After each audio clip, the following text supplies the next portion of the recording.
Hello friends, இன்றைக்கி Mahanadi episode என்ன அப்படின்னு பார்த்தீங்கன்னா, நிவின் கிட்ட அவங்க அம்மா பேசுகிறாங்க. நீ வந்து யமுனாவை வந்து டைவர்ஸ் பண்ணிவிடு, அவள் வந்து உன்னை ஏமாற்றி கல்யாணம் பண்ணிக்கிட்டா அப்படின்னு சொல்கிறப்ப நிவின் சொல்லுவான், அம்மா எனக்கு வந்து அவளை பிடிக்காது தான், ஆனால் வந்து டைவர்ஸ் பண்ணுற அளவுக்கு நான் அதை யோசிக்கலை, அவள் இன்னும் சின்ன பிள்ளைத்தனமாக இருக்கா அப்படின்னு சொல்கிறப்ப, நீ எனக்கு ஒரே பையன், நீ இப்படி கஷ்டப்படுறது எனக்கு பிடிக்கல அப்படின்னம்மா, நாளைக்கு என்ன நடக்கும்னே எனக்கு தெரியல, நீ ஏம்மா அதை பற்றி யோசிச்சுட்டு இருக்க, இப்போ நான் வந்து ஃபுல்லாக வந்து நான் பிஸ்னஸை பற்றி தான் யோசிச்சுட்ருக்கேன் அப்படின்னு சொல்கிறது. இதை யமுனா வந்து கேட்டுட்ருக்காங்க. அடுத்த நாள் காலையில் யமுனா என்ன பண்ணுறாங்க, அவங்க வீட்டுக்கு போகிறாங்க. வீட்டுக்கு போனோடனே அவங்க அம்மா வந்து, வாடி எப்படி இருக்க, நல்லா இருக்கியா அப்படின்னு கேட்குறாங்க. நல்லா இருக்கேம்மா. இப்போ இதேமாதிரி கிளாஸ்க்கு போகலையா? இல்லைம்மா, டைம் இருக்குது, அவங்கள பார்த்துட்டு போகலான்னு வந்தேன் அப்படின்றாங்க. பாட்டி கேட்குறாங்க, கங்கா நான் மாத்திரை முழுங்கினா இல்லையா? நீ எங்கே முழுங்குன? நீ மாத்திரை முழுங்கணும் தான் சொல்லிட்டா, போய் மாத்திரையை முழுங்கு அப்படின்னு சொன்னோடனே முழுங்க போகிறாங்க.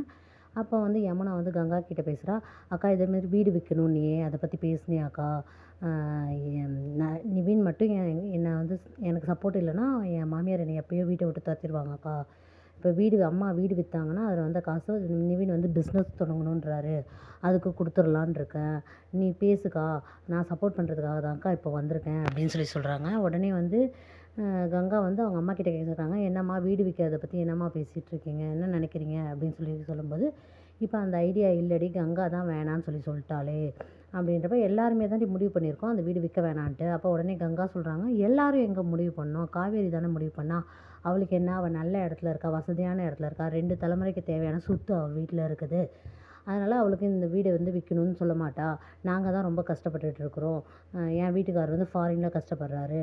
அவள் சொல்கிறா. உடனே யமுனா சொல்கிறா, ஆமாம்மா, என் மாமியார் இன்னும் என்னை கொத்தி காமிச்சிக்கிட்டே இருக்கிறாங்க, நீ ஒன்றும் கொண்டு வரல, உனக்கு ஏண்டி கல்யாணம் ஆகி இத்தனை வருஷம், எனக்கு என்னம்மா இத்தனை வருஷமா ஆயிடுச்சு, என் மாமியார் என்ன குத்தி குத்தி காமிச்சிட்ருக்காங்க, நீங்கள் வீடு விற்றா அதில் எனக்கு ஒரு பங்கு வரும்ல, அதை கொடுங்க அப்படின்னு கேட்கும்போது, உடனே வந்து எல்லாரும் பங்குக்காக தான் இது பண்ணி, அப்படின்னு இல்லைம்மா, வீடு விற்றா அது சும்மா தானம்மா கிடக்குது அந்த வீடு, அதுக்கு வீடும் இடமும் சும்மா தானே இருக்குது, அதுக்கு நான் அதை விற்றா நாங்களாவது பயனடைவோம்லம்மா, அது அப்பா ஞாபகமாக இருக்குது, நீ ஆகும்னா அப்பா ஞாபகமாக இருக்குது, அப்பா ஞாபகமாக இருக்குன்னு எங்களை எதுவும் பண்ணிடாத அப்படின்னு சொன்னோடனே, சரிடி நான் காவேரிக்கிட்டேயும் ஒரு வார்த்தை கேட்குறேன், காவேரி கேட்காம எதுவும் பண்ண முடியாது அப்படின்னு சொன்னோடனே அப்படியே பேசாமல் இருக்கிறாங்க. அப்புறம் வந்து கங்கா வந்து யமுனாவை கூட்டிகிட்டு ரூமுக்கு போயிடுறாங்க.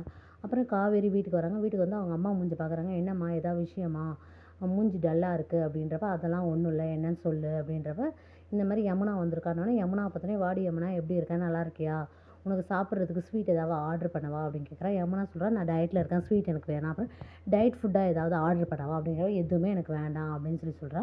அதுக்கப்புறம் காவேரி சொல்கிறா, அம்மா இதே மாதிரி பாட்டிக்கு யமுனா கேட்குறா, காவேரி பாட்டிக்கு இதேமாரி உடம்பு முடியாமல் போயிடுச்சாமே அப்படின்னா, ஆமாம், அதேமாரி விஜய் போய் பார்த்துட்டு வந்தார், விஜய் பார்த்தா பாட்டி நல்லா இருக்காங்க, விஜய் இல்லைன்னா பிபி சுகர் ஜாஸ்தியாகிடுது அப்படின்றப்ப, அவங்க அம்மா கிட்ட சொல்கிறா, அம்மா நான் ஒரு முடிவு எடுத்திருக்கேன், என்ன முடிவு எடுத்திருக்கேன் அப்படின்னு கேட்கும்போது, நான் வந்து விஜய் கூப்பிட்டுட்டு எங்கள் வீட்டுக்கே போயிடலான் இருக்கேன் அப்படின்னு சொன்னோடனே, அவங்க அம்மா சொல்கிறாங்க, இது நல்ல விஷயந்தான், போயிட்டு வா அப்படின்றப்ப, விஜய் தம்பி ஒத்துக்குச்சா அப்படின்னு கேட்குறப்ப, அவர் ஒத்துக்க மாட்டாருமா, நான் எப்படியாவது சமாதானப்படுத்தி நான் வீட்டுக்கு போக பார்க்குறேன் அப்படின்னோடனே, இதை பற்றி பேசிக்கிட்டே இருக்காங்க. இன்னைய எபிசோட் இதோட முடியுது ஃப்ரெண்ட்ஸ். நாளைய எபிசோட் பார்க்கலாம் என் ஃப்ரெண்ட்ஸ். பாய்.